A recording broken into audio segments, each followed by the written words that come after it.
Hello, everyone. Today, we'll dive deep into two shocking cases that stunned public opinion, where secret relationships ended in tragedy and suitcases became hiding places for heinous crimes. Behind the polished, sophisticated appearance of these perpetrators lies a cold, cruel nature willing to take another's life for personal gain. Ahmad Arif Ridwanullah, commonly known as Arif, lived in Sukamana village in Tangerang City, Banten. His life was marked by a failed marriage. He wed in 2019, but the unhappy union ended in divorce in 2021 after they had one child together. Since then, Arif lived as a single man, immersed in his work at a major food industry corporation. Holding the position of auditor at the headquarters in Tangerang, Arif was entrusted with the critical responsibility of supervising and auditing financial procedures across many of the company's branches throughout Indonesia. Notably, in 2022, he was assigned to audit the Palembang branch, tying Arif's life to frequent trips between Tangerang and Palembang, and it was here that fate would push him into a series of tragic events. During his frequent business trips to Palembang, Arif met and developed a close relationship with a local woman. This relationship gradually deepened to the point where, in 2023, he brought his parents to Palembang to formally propose to his girlfriend, making her his fiancée. After receiving approval from both families, they held their wedding ceremony on March 17, 2024, during the sacred month of Ramadan. However, due to financial constraints, Arif couldn't organize a wedding reception immediately. The couple decided to postpone the celebration until May 5th at the Muhammadiyah Auditorium in Palembang, an elegant venue fitting for their significant event. The total cost for renting the hall, decorations, and entertainment for the reception amounted to 40 million rupiah, approximately $2,560. A substantial sum for Arif, and this money would become the motivation that drove him down an irreversible path of crime. Just 1 month before the wedding reception, in April 2024, Arif received his routine assignment to audit finances at the Bandung branch. It was here that the first developments of the tragedy began to unfold. The financial manager Arif needed to work with was Rini Mariani, a 50-year-old cashier at the branch. What few knew was that behind the facade of professional work, Arif and Rini had secretly developed a special relationship since 2023. Although Arif's job was to check and evaluate transparency in financial operations, he had crossed the ethical boundaries of his profession to establish a private relationship with someone he was responsible for supervising. This relationship occurred alongside Arif's new married life in Palembang and would soon become the trigger for an unimaginable tragedy. In fact, Rini also had 2 children. The first had just graduated from university, while the second was still in high school. At that time, Rini was married, but she and her husband didn't live together as they slept in separate beds, and at that point, Rini and her husband were in the process of divorcing. So, everything began in April 2024, when Arif was assigned to audit finances at the company's branch in Bandung. On Wednesday morning, April 24th at 8 a.m., Arif met Rini at the office to discuss financial matters. When he learned that Rini hadn't yet transferred company money to the main account and planned to do so that day to complete the report, Arif quickly intervened. With secretive demeanor, he prevented Rini from making the transaction, saying he had something to discuss privately. Taking advantage of their special relationship, Arif suggested leaving the office environment to discuss this important issue at a hotel in Bandung City.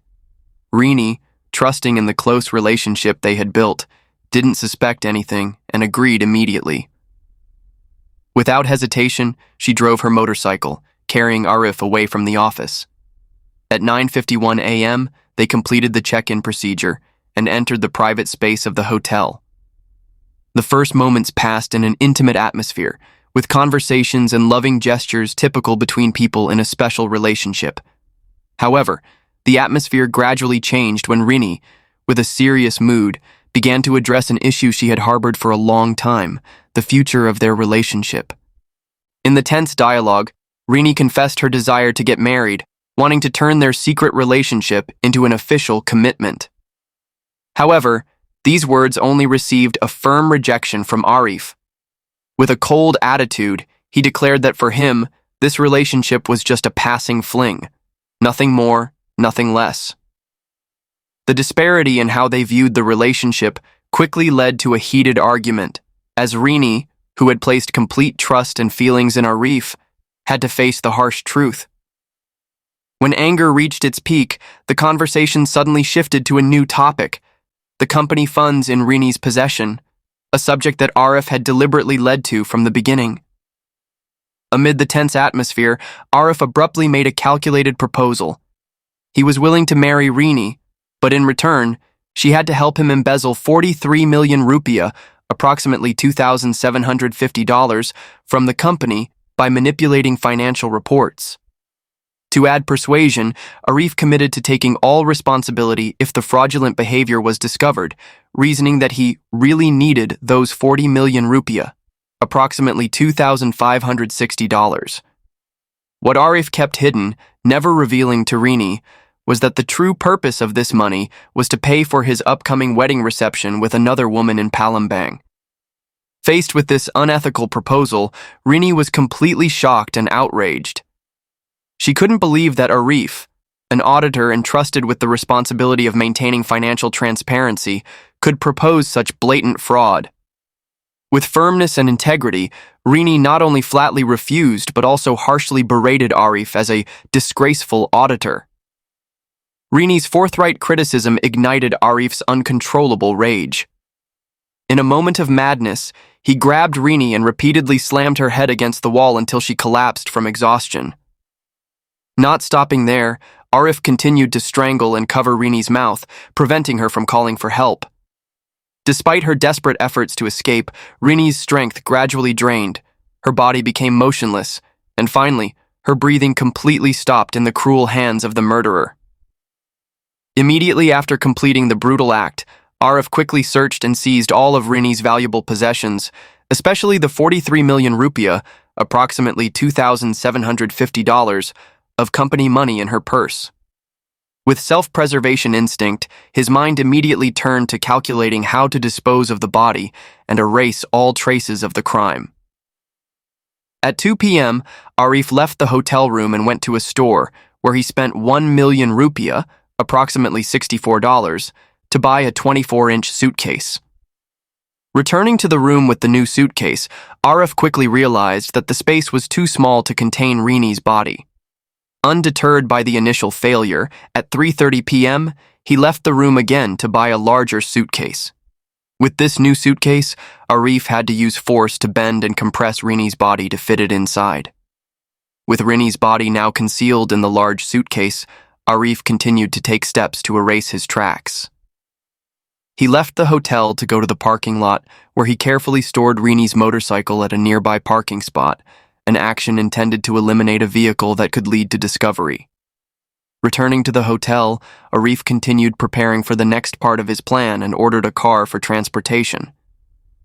At 6:40 p.m. in the gathering dusk, Arif left the hotel room with the large suitcase containing the horrific secret. Instead of going to Bali as he had initially ordered the car for, he changed direction to Bitung, Tangerang, where his younger brother Aditya lived. Here, without revealing the contents of the suitcase, Arif asked his brother to rent a car. Aditya, in his innocence and absolute trust in his older brother, didn't question and rented the car as requested. When the car was ready, Arif asked his brother to help lift and place the heavy suitcase inside. The unusual weight of the suitcase raised curiosity in Aditya. Several times he questioned what was inside, but Arif only responded with meaningful silence. Not suspecting much, Aditya agreed to follow his brother's instruction, and they set off that night back to Bandung, following the predetermined route via the East Karawang Highway. Only when the car was speeding along the road, far from any chance to turn back, did Arif slowly reveal the horrifying truth. In the enclosed space of the moving car, he told his brother the entire bloody story. About the argument, about Rini's death, and about the body lying in the suitcase they were carrying together. More than just confessing, Arif also asked his brother to help find a secluded, deserted location where they could safely dispose of the suitcase containing evidence of the crime. Aditya, stunned and frozen by the horrifying revelations, could only stare at his brother in absolute silence. With the harsh reality that they were already on the road, with no other options, Aditya reluctantly became an unwilling accomplice in his brother's journey to cover up the crime. When they reached the Chikarang area of Bekasi, they exited the highway and began driving around the West Chikarang area, eyes constantly searching for a secluded spot, hidden from view. Finally, they stopped at a location deemed ideal, a dense thicket of bushes along the Kalimalang inspection road in Sukadana village. Night had fallen thick. The road was completely empty without a soul in sight, a perfect ally for their criminal act. In the gloomy darkness, Arif and Aditya quickly lifted the heavy suitcase out of the car. With reluctant assistance from his younger brother, Arif threw the suitcase and the secret within it into the middle of the dense bushes, where he hoped no one would discover it for a long time. The deed done, the brothers continued their journey to Bandung. In Arif's mind, there was already a detailed plan. The next morning, he would appear at the branch office, pretending to be surprised and concerned about Rini's absence. This was a carefully calculated act aimed at building a perfect cover, so that when Rini was discovered missing, no one could suspect his role in this tragedy. All this just so Arif could continue his life and work as if nothing had happened. Early in the morning, they arrived in Bandung and quickly checked into a local hotel. With astonishingly calm composure after a night of horror, Arif stepped into his role. On Thursday morning, he appeared at the Bandung branch office, wearing the face of a professional auditor looking for a colleague. He walked around the office, inquiring about Rini, appearing confused by her absence, while knowing full well that Rini would never return to this workplace again. Meanwhile, in another corner of the city, the tragedy began to unfold. Since Wednesday night, the day Rini was murdered at the hotel, her family and children had begun to feel uneasy. Unlike usual, Rini, who was always punctual and responsible, had still not returned home even though it was late at night. All efforts to contact her by phone were futile, met only with cold dial tones. In a state of confusion and worry, Rini's eldest son tried to contact his uncle, Anjar Gumilar, Rini's close cousin, hoping to find clues about Rini's sudden disappearance. Their concern grew increasingly higher. After a sleepless night waiting for news, by Thursday morning, when Rini was still completely missing, Anjar and Rini's son decided to go to her workplace to search for clues. They hoped colleagues could provide information about where Rini had gone after leaving the company the day before. At the office, ironically, they met Arif, the murderer playing the role of a concerned colleague. With cold calculation, Arif not only expressed sympathy, but also tried to reassure the child who was extremely worried about his mother's disappearance. However, behind that caring exterior was a dark conspiracy. Arif skillfully suggested they should not report the matter to the police, reasoning that Rini might soon appear. Pushing the plan to cover up the crime further, Arif subtly suggested that Rini's disappearance might be related to her husband, who was in the process of divorcing her. With carefully calculated words, he implied that the crumbling relationship and tense divorce process could be the motive behind Rini's mysterious disappearance. This tactic was effective. Rini's family's suspicious eyes gradually turned toward the husband, exactly as Arif intended, an effort to divert the investigation. After the perfect act at the office, Arif hurried back to the hotel, feeling his plan was progressing smoothly.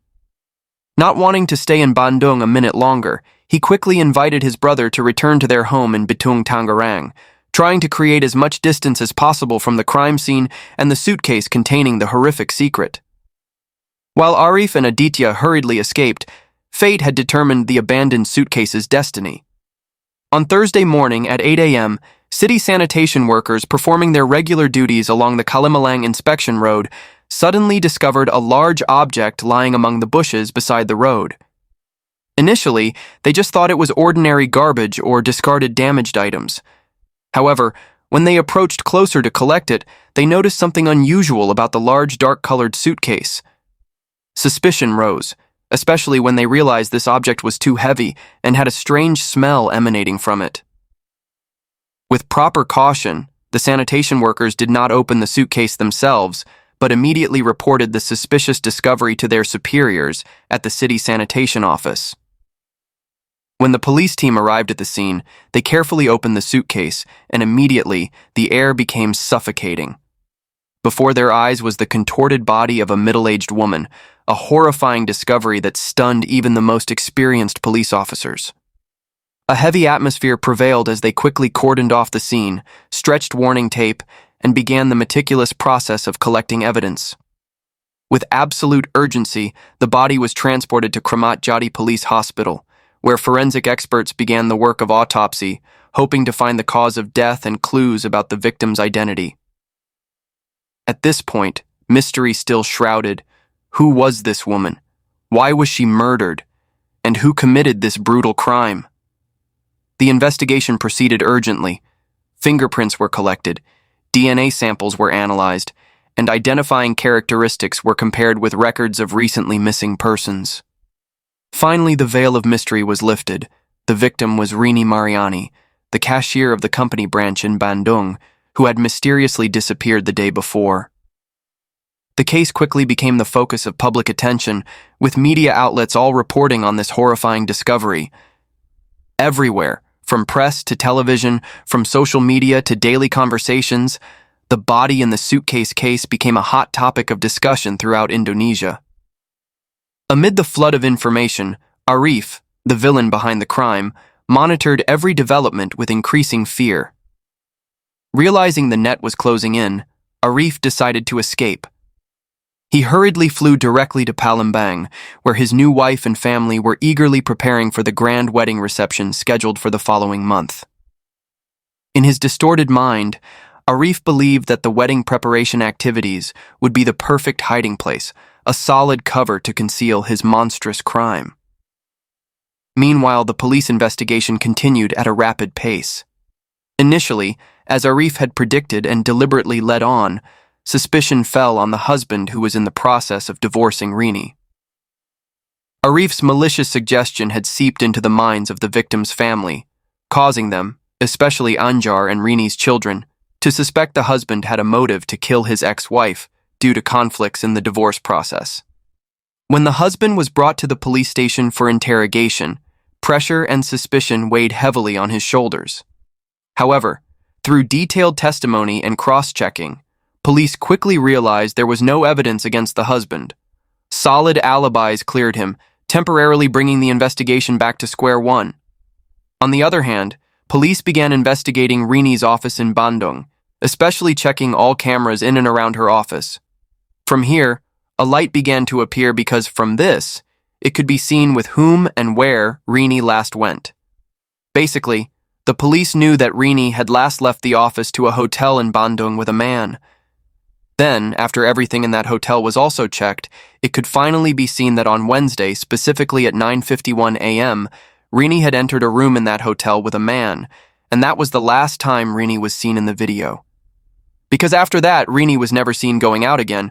Only that man had gone in and out of the hotel room several times until finally at 6:40 p.m., that man left the room again, this time alone and carrying a large suitcase, while Rini was never seen leaving that room again. From here, the police dug deeper, especially about who that man was. After investigation, it turned out that man was her colleague, someone who was actually quite close to Rini. And from here, Arif, who was the perpetrator, began to be discovered, and police began to hunt for Arif. Until the police had additional information that Arif was no longer going to work because he had flown to Palembang to prepare for his wedding there. On the other hand, at the same time, Arif and his wife, even his wife's family in Palembang, began busy preparing for their wedding there. Indeed, at that time, Arif had succeeded in hiding his panic from his wife and his wife's family there, because from the news and the media, everyone knew that at that time, the police were hunting for the perpetrator from what he had done. Even at that time, the police were also quite close to catching the perpetrator.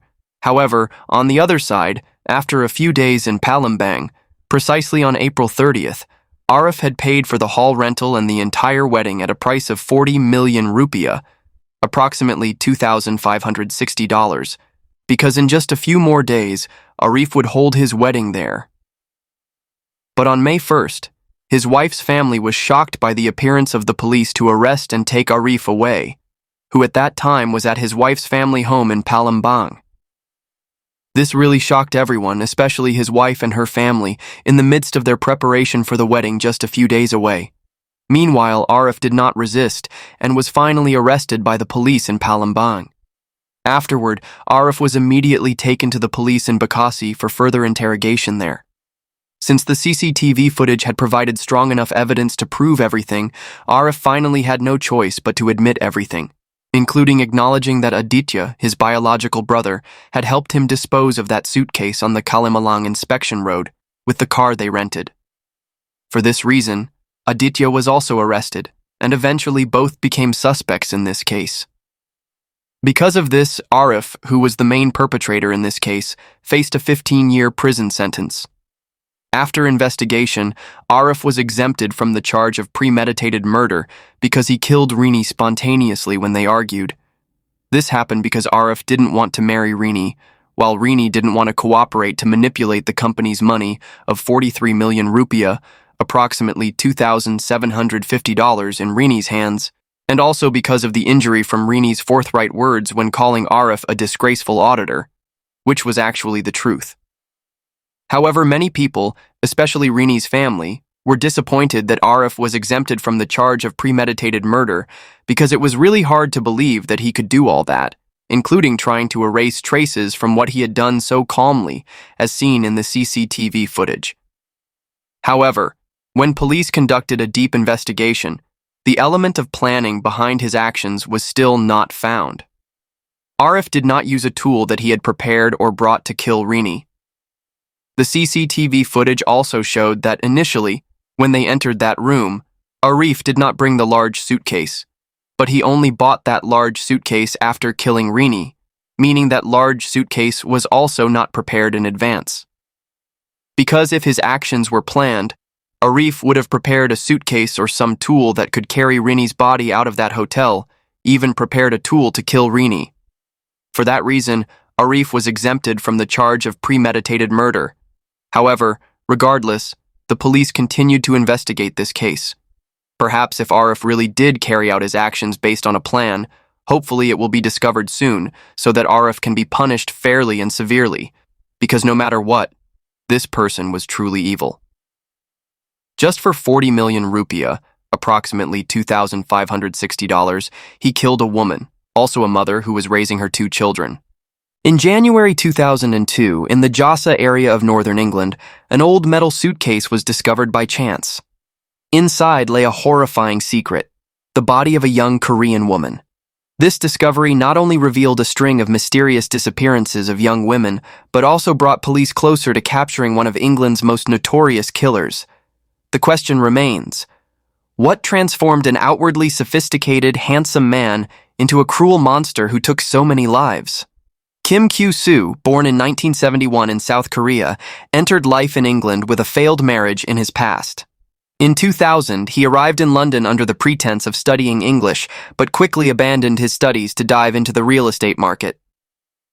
Kyu-soo cleverly rented 2 apartments in London, one near Holborn on Eichel Street and a luxurious duplex on Gesta Street in the Paula district, to expand his business empire. To attract customers, he shrewdly posted rental advertisements on websites, targeting international students, especially fellow South Koreans looking for accommodation. During this time, Kyu-soo was in a relationship with Marika Ishimura, a Japanese hairstylist. They lived together in the apartment on Ego Street, while the other apartment was rented to 2 female Korean students. Those around him often viewed Kyu-soo as a gallant, elegant young man with a radiant smile who always knew how to charm others, especially young women. He skillfully crafted the image of a wealthy playboy, causing many to believe in the luxurious lifestyle he portrayed. However, behind this glamorous facade lay a completely opposite reality. Kyu-soo's life was drowning in financial difficulties, buried in mounting debt, frozen credit loans, and substance abuse habits that had driven his and his girlfriend's life into chaos. By October 2001, the relationship between Kyu-soo and Marika had deteriorated seriously.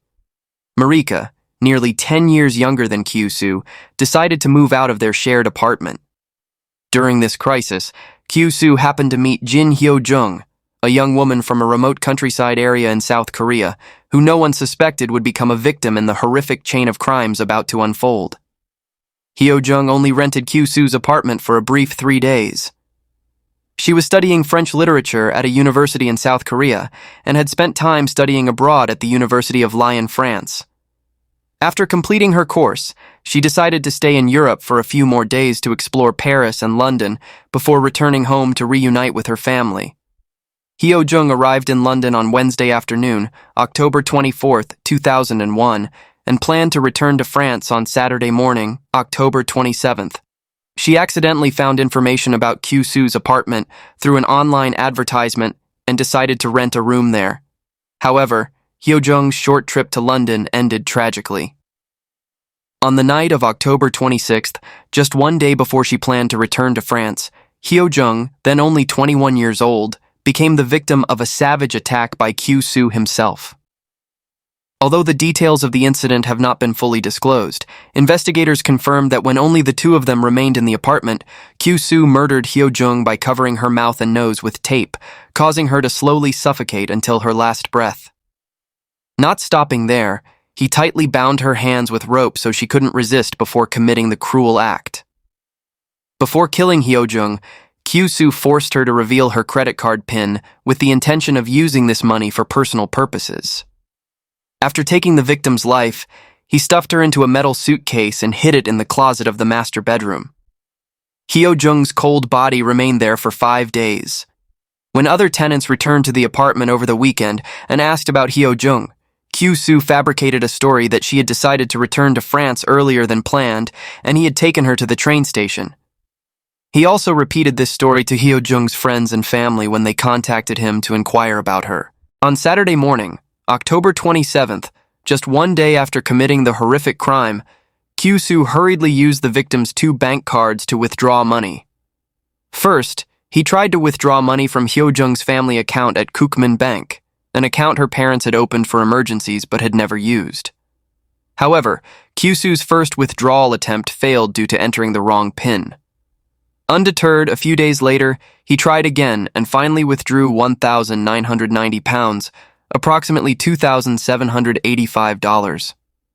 The other bank card belonged to a French bank where Hyo-jung had saved personal money during her study abroad. To carry out this act of property appropriation, Kyu-soo asked another young Korean woman to go to Paris to withdraw all the money from the account. Although this request seemed unreasonable and suspicious, Kyu-soo cleverly fabricated a story that the bank card belonged to his girlfriend, Marika, while giving highly plausible reasons to explain why he needed to withdraw all the money in Paris. Kyu-soo's lies seemed to have deceived the young woman, making her trust and agree to help. However, behind that trustworthy appearance was a sinister plot. Kyu-soo not only seized all of the victim's assets, but also tried to erase all traces, creating a perfect scenario to mislead investigators. He wanted people to believe that Hyo-jung had voluntarily left London for Paris, thereby concealing the crime he had committed. Late on the evening of October 31st, just hours after committing the crime, Kyu-soo quietly stuffed the victim's body into the suitcase, then took it to a parking lot near the apartment to transfer to a pre-rented car. After nearly 4 hours of continuous driving, he arrived at a remote countryside in Asham Village, Richard Knox, Yorkshire. Here, under the silent night, he dumped the suitcase containing the victim's body on a deserted road and returned to London. Back at the apartment, Kyu-soo continued living as if nothing had happened. He still rented out rooms and calmly fabricated stories about Hyo-jung having left to divert any suspicion. Just when he thought everything had gone smoothly, a few months later, a horrifying discovery exposed all the truth. On November 17, 2001, Song In-hee, a young Korean woman, moved into Kyu-soo's apartment. Initially, she lived with her close friend named Moon. However, cruel fate caused Moon to hurriedly return to South Korea on November 29th after just a few short days, leaving In-hee alone in the shared living space with Kyu-soo. Anyone who had the chance to know In-hee would not hesitate to praise her. They often described her as a warm ray of sunshine, always cheerful, sociable with those around her, and a source of pride, a filial daughter in the eyes of her family. Information about In-hee's studies remains unclear in many aspects. Some sources suggest she was pursuing hotel management at a university in London, while other sources affirm she was a student at a South Korean university and came to London only to improve her English. During their time living under the same roof, the relationship between In-hee and Kyu-soo gradually became closer. However, there is no authentic evidence suggesting they had crossed the boundary of friendship. Those who witnessed how they interacted with each other all remarked that the two were more like close siblings than a romantic couple. According to In-hee's friends, she had once confided that Kyu-soo seemed to have special feelings for her, but she never confirmed whether she reciprocated those feelings. Notably, on December 3, 2001, Kyu-soo requested all tenants at the apartment on Igo Street, including his ex-girlfriend Marika, to move out. Afterward, he moved to live with In-hee at the duplex apartment on Gesta Street. In the next few days, their relationship continued normally. In-hee had no idea that behind Kyu-soo's gentle, kind exterior lurked such a cruel nature. The last time In-hee was seen alive was on the evening of December 7, 2001, when she dined with Kyu-soo at a Korean restaurant. No one could have imagined that just a few hours later, a horrifying tragedy would occur. Kyu-soo cruelly took In-hee's life, exactly as he had done with Hyo-jung a few months earlier. He used tape to tightly bind her hands and feet, stuffed a sock into her mouth, and then covered her nose and mouth with tape, causing her to suffocate to death. Before acting, Kyu-soo had secretly stolen In-hee's banking information. Afterward, he hid the young woman's body in a closet at the entrance of the apartment, carefully sealing it to conceal the crime. In-hee's body remained there for many months. When her friends came to inquire, Kyu-soo fabricated that In-hee had gone to work at a hotel and was provided accommodation there. In-hee had 2 bank accounts, one at NatWest and a family account at Kookmin Bank in South Korea, opened for emergencies. After killing In-hee, Kyu-soo used the ATM card at NatWest to withdraw £240, approximately $336. With this money, he quickly booked a flight to Toronto, Canada, on December 13, 2001. Not stopping there, he also exploited In-hee's Kookmin Bank card to misappropriate an additional £1,200, approximately $1,680. Upon arriving in Toronto, Kyu-soo encountered no obstacles. He quickly rented an apartment and continued his old business model of renting rooms. Kyu-soo had planned to stay in Canada for about 1 or 2 years and believed he had successfully escaped, leaving no trace that could make people suspect the 2 horrific murders he had committed. However, while Kyu-soo was trying to build a new life in Toronto, Hyo-jung's family and friends continued searching for her. When Hyo-jung didn't return to France as planned, her friends contacted her family in South Korea. Faced with her mysterious disappearance, Hyo-jung's brother posted information on a website for missing persons in South Korea. It was here that a South Korean police officer studying in London accidentally saw this post. This discovery attracted special attention from the officer because just a few days earlier, the lifeless body of a young Asian woman had been discovered in a suitcase in the area where he was living. This horrifying discovery occurred on November 18, 2001, when a local resident accidentally spotted the suspicious suitcase in a remote countryside area.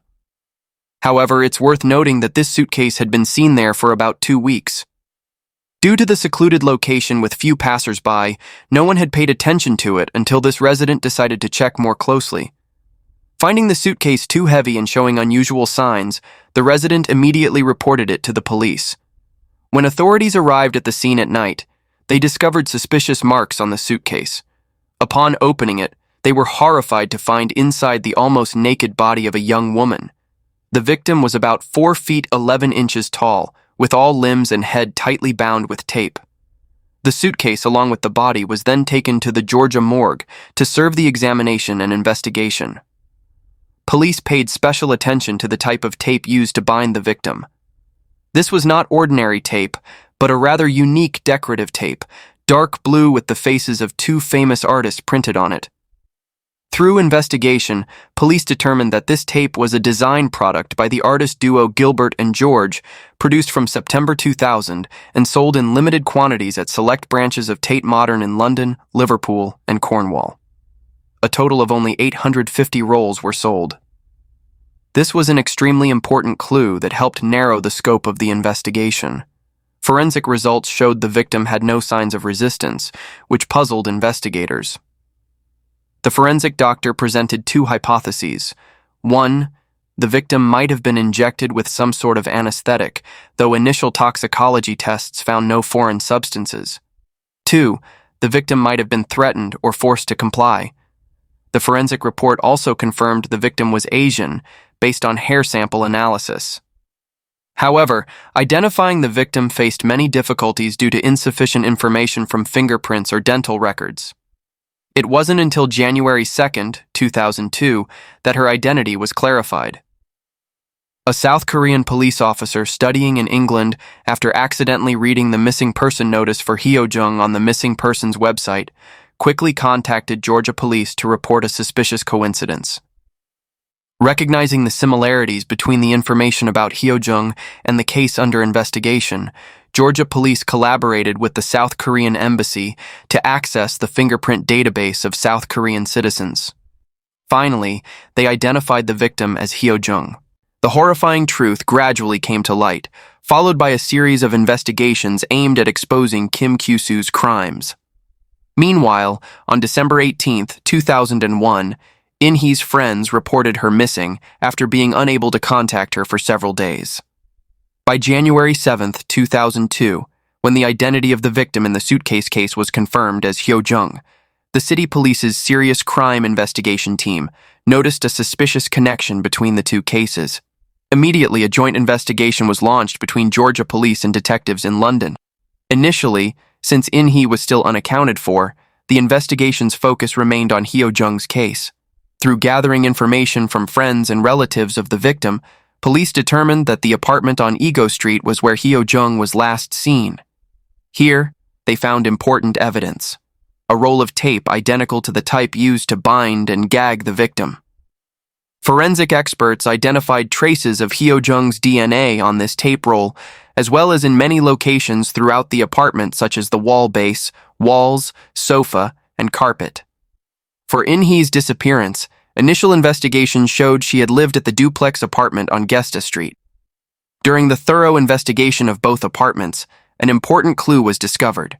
Both apartments were managed by the same person, Kim Kyu-soo. Notably, at the time of the crime, Kyu-soo had left England for Canada. By analyzing his phone calls, police determined he had been present in the North Yorkshire area, where the suitcase containing Hyo-jung's body was found. Additionally, when checking the car Kyu-soo had rented in October 2001, forensic experts found traces of Hyo-jung's DNA.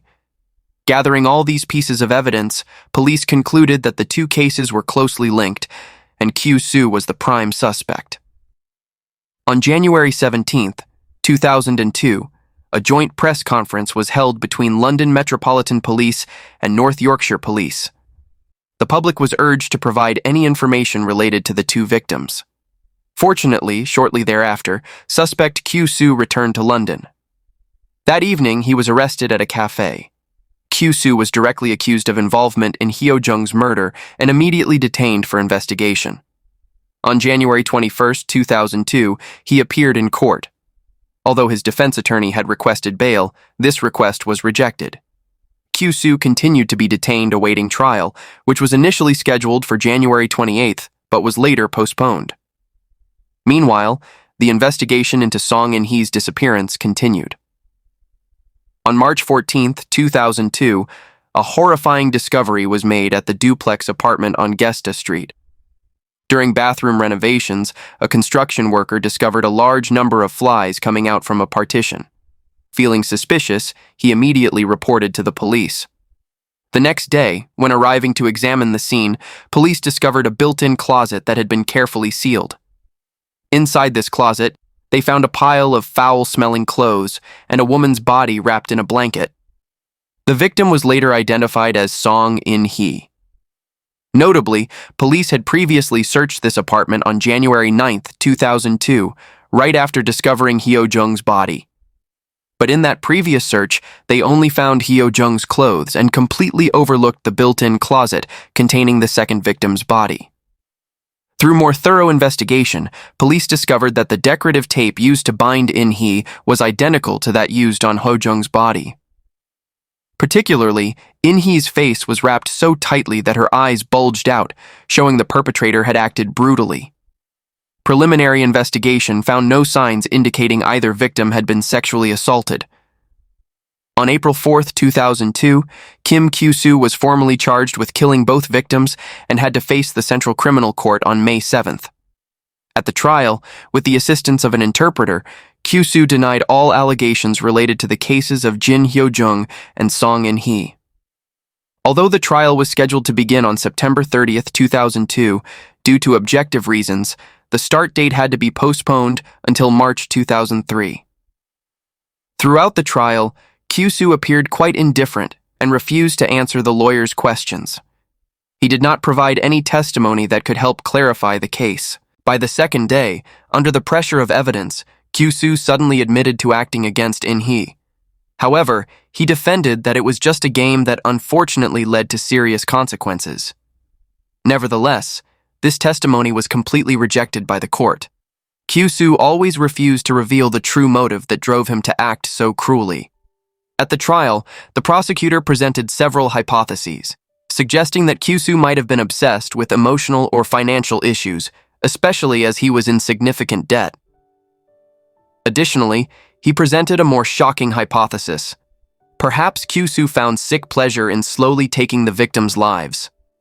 The prosecutor described in detail the horror that the two young women experienced in their final moments, emphasizing the cruelty of the case. The forensic doctor who directly participated in the crime scene examination also provided professional opinions. He stated that the attack method used by the perpetrator was extremely cruel and rare, far beyond what he had witnessed in previous cases. To further strengthen the indictment, Marika Ishimura, Kyu-soo's ex-girlfriend, testified. She confirmed that the special tape used to bind the victims was hers. She had bought it at a gallery in London. Another witness, a friend of the defendant, also revealed that in late 2001, he had gone with Kyu-soo to buy a suitcase similar to the one used to dispose of Hyo Jung's body. However, due to the high price, they did not make the purchase.